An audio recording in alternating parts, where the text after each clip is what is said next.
Hello. Thank you for clicking on my video. But now I have questions for you. Do you like Elden Ring? Of course you do. Do you like invasions? You enjoy a little PvP action? Maybe just dueling now and then? Perhaps instead you're a proper bad red man who can't get rid of that sweet noble host blood. Would you display this as a trophy? Maybe you don't like invasions. Maybe you're new to FromSoft games, or maybe the hilariously weird nature of invasion mechanics have put you off. And as a result, you have no idea how much fun invading for fun can be. Either way, I'm Regret. I'd love to show you some fun things. Like that. That was awfully fun. Bait the eager into something nasty. This DLC spell in particular, Vortex of Putrescence, is my favorite flavor of blue now. I imagine it to be like blue raspberry mixed with vanilla, like a really good slushy. And hey, speaking of blue, the Estes delivery service is here. I can't claim to be the originator of that one, but it's true. I've had that opinion since my days in DS3 as a purple, mound maker. And this Azure man does his job just perfectly. Look at that. Quick flask refill, no fuss. I'd give him 5 stars on the app if I had it on my phone, alas. Blue used to mean something once. They invaded the indicted in DS1, or folks with loads of sin in DS2. In ER, blue is only for people who want a PvP with specifically a wild numerical advantage, and thus they're usually eager to slurp the Slurpee, you know? Now listen, here, we all know running blindly into a tunnel where a mage is waiting isn't, like, great. But this is a Souls invasion. I want to have fun. I want to eat the blue mage with my blue mage, so his blueness can become more, bigger, bluer. Here's that good blue-on-blue magic duel moment, and I just wanted to let him clash like exploding 90s neon, let it be as pretty as possible. This resulted in so many dropped frames that I did not need to slow that portion of the video down. Technology is beautiful. That is video gaming in the year of our Lord, 20 and 25. Now this here is the bird, the build. This is the original Regret Egret, level 168 caster hybrid battle mage style invader. As I affectionately call him, Chonk Bird Wizard is built first and foremost to live long enough for you to have a good time. Create longer memories you can share with your buddies, your followers, and your cats.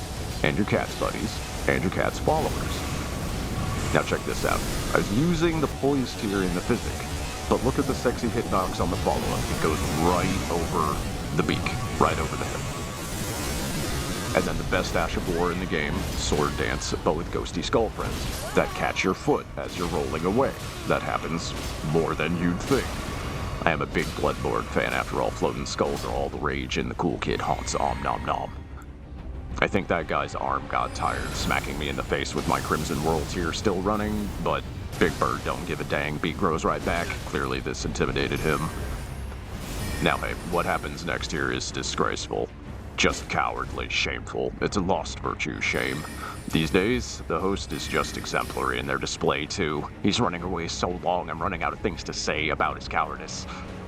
And here's where map knowledge really pays off too.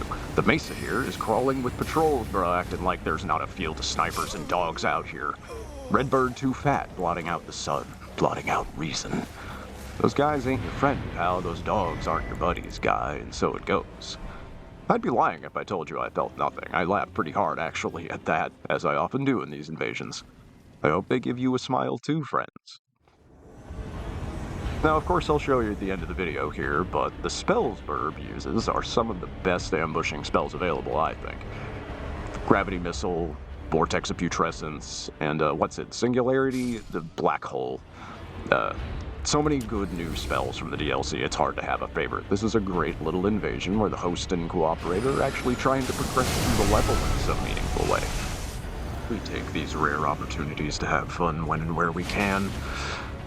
When you keep the pressure on like this, the rhythm of the spells lend themselves to kind of a dance. That's why I love the Spirit Glaive and Sword Dance. L2 is the wake up, then directly into something punishing, like Vortex, for sticking around. Vortex alone has just about converted me from being an incantation dork to being a sorcery geek. Uh-oh, I feel a tingling. My grave burb sense it's a tingling. Somebody is messing with a grave bird. It's like Big Brother called to me directly. See him down there? Like it's DS3 and I'm a spear of the church. The Bird Church, the Grave Bird Church. Y'all remember that? I loved that, with those weird PvP-involved boss encounters from the different Souls games. Like Old Monk, like the Mirror Knight, the Spear of the Church thing from the Ringed City DLC. I wish Elden Ring had one of those sorts of things, alas, man. Anyway, it's great fun to me to actually work with the enemies in these games when it's available, and this is just thematically beautiful. Ghost Flame and Spirit Rings, keeping these two little guys pinned like it's the Pavlov house up here for them. Peekaboo. Hey guys.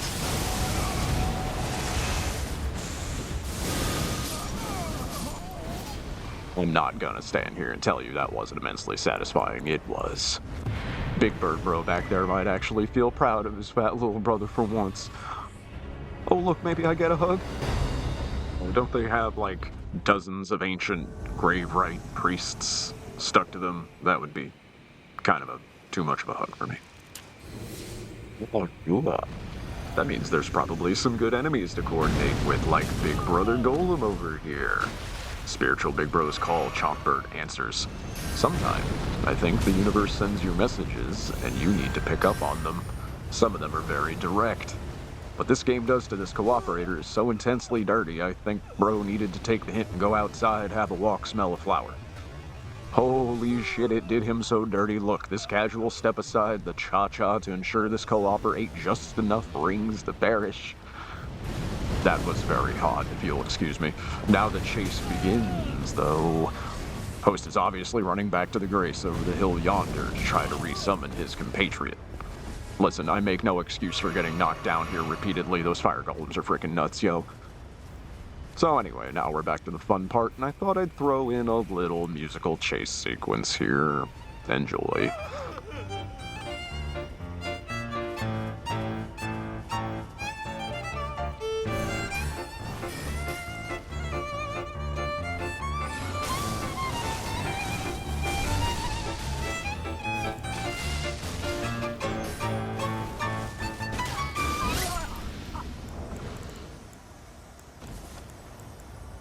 Roasty Skull Spirit Glade Sword Dance is so good for stopping that endless sequence of rolls. The shooting gallery minigame was fun though, if a little silly. But silly and fun are much more important than winning, so that was like, very big for me. Now here we go. Flask popped. I mix up what I use in the physic. This here was magic damage or int up and damage reduction I think, though I'm often using poise here in this video. Now y'all, I've slowed something down for you here, and I need y'all to really look at it.